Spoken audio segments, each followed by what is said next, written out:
সম্মানিত দর্শক, এই মুহূর্তে আমি দাঁড়িয়েছি গোপালগঞ্জের বারখাদিয়া গ্রামে।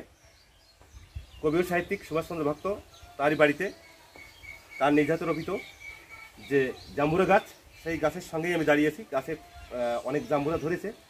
আমি সেই জাম্বুরাগুলো দেখেই আমি ছুটে এসেছি সেগুলো আপনাদেরকে দেখানোর জন্য বা এটাকে সবাইকে শেয়ার করার জন্য।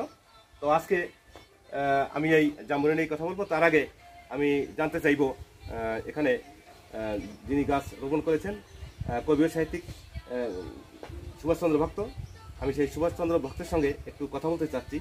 আচ্ছা, এই যে আপনার যে জাম্বুরা গাছ, এটার বয়স কত এবং কি পরিমাণ জাম্বুরা প্রতি বছর ধরে এবং কি জন্য গাছটা রোপণ করেছেন একটু বলবেন কি? এই গাছটির বয়স 7-8 বছর এবং এখানে আসলে দুর্গা মন্দির আছে তো। আচ্ছা, সার্বজনীন দুর্গা মন্দির, এখানে পূজায় বিভিন্ন ফল ফলাদি লাগে।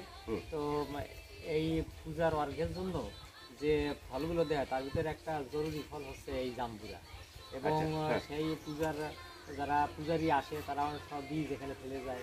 সব নেওয়ার পরে ওই বীজ থেকে অনেক তারা অঙ্কুরিত হয়। এই জন্য এই যে একটা গাছ, আবার ওই মন্দিরের কর্নারে আর একটা গাছ আছে, ওই সাইডে আর একটা আছে, এই কয়েকটা গাছই হয়েছে। তবে এইটাই খুব বেশি ফল সবচেয়ে বড় বেশি হয়। এবং এই ফল দিয়ে প্রায় মায়ের পূজার যে অর্ঘ্য ফলের জাম্বুরা, সেইটার কাজ হয়ে যায়। এটা মায়ের কৃপা। এবং এই গাছটাও উর্বর স্থান এবং আবহাওয়া ভালো। আর এখানে এত সুন্দর হয়, বেশ বড় হয় আকারে এবং দেখতেও খুব মনোরম। ভক্তবৃন্দ এসেও খুব আনন্দ পায় যে এই গাছটা এটা কল্পতরু। আচ্ছা, ঠিক আছে, সেটা তো ভালো কথা বললেন যে পূজায় এটা দেন, অনেক ভক্তরা আসেন। তবে আমি একটু জানতে চাচ্ছি যে বাড়তি যে অনেক ফল তো গাছে ধরে থাকে, আর ফলগুলো কি করেন, মানে সেটা একটু জানতে চাচ্ছি। এই ফলগুলো আমরা বাণিজ্যিকভাবে বিক্রি করলে তো টাকা আসে, কিন্তু সেভাবে আমরা না দিয়ে যারা ভক্তবৃন্দ আসে, মাঝে মাঝে এখানে অনুষ্ঠান হয়, আমরা সেই ভক্তদের প্রসাদ হিসেবে দিয়ে থাকি। এবং যারা পাড়া প্রতিবেশী আসে তাদের মধ্যে এটা দান করি, যাদের ব্যক্তিগত আছে। তাহলে মোটামুটি বিভিন্ন জনকে ফলগুলো বিলিয়ে দেন, তাই তো? আচ্ছা, তাহলে আমি ফলগুলো তো আমি খুব পছন্দ করছি, আমাকে দেবেন তাহলে? আচ্ছা আচ্ছা, তাহলে তো আমার খুব ভালো লাগলো। এবার তাহলে আমার সার্থকতা হয়েছে নাকি এখানে এসে?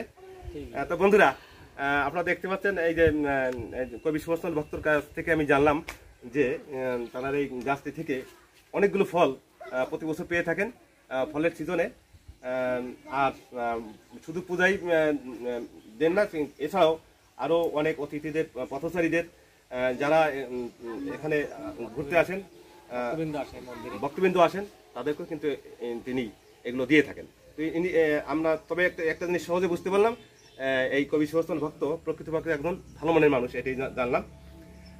আর উনি একজন যে গাছের প্রতি তার যে একটা ভালোবাসা আছে, এটাও বুঝতে পারলাম।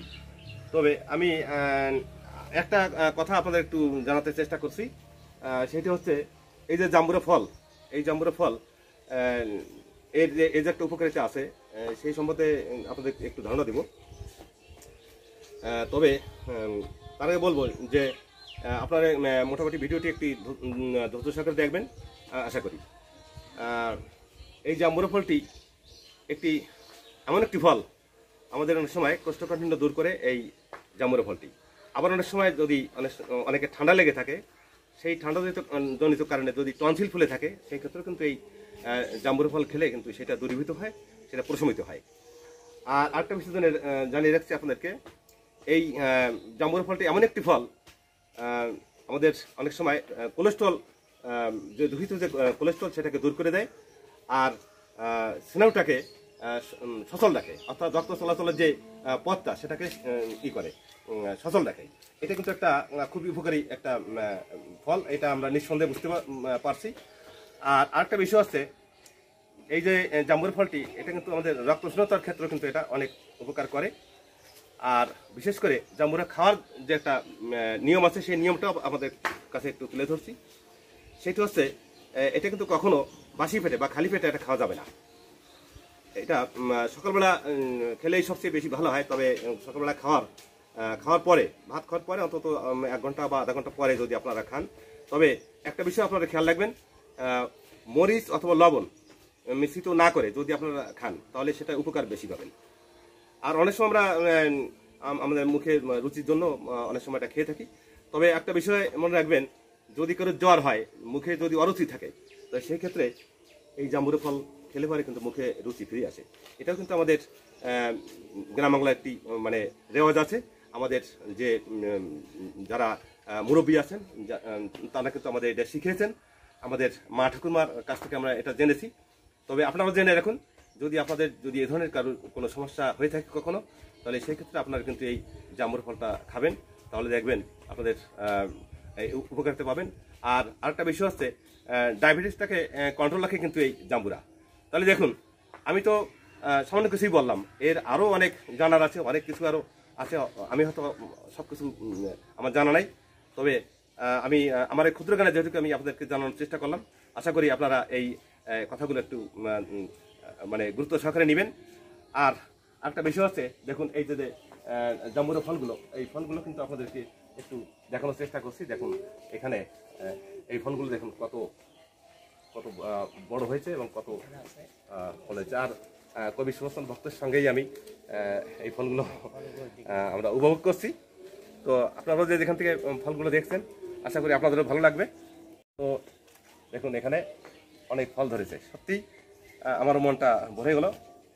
তো এতক্ষণ আপনারা যে যেখান থেকে আমাদের সঙ্গে যুক্ত হয়েছেন, ভিডিওটি দেখেছেন, এই জন্য আপনাদেরকে আমি অনেক অনেক ধন্যবাদ জানাচ্ছি, কৃতজ্ঞতা জানাচ্ছি। আপনারা সবাই ভালো থাকবেন, সুস্থ থাকবেন। দেখা হবে কোনো এক নতুন ভিডিওতে। আর ভিডিওটি যদি ভালো লেগে থাকে তাহলে একটি সাবস্ক্রাইব করতে বলবেন না।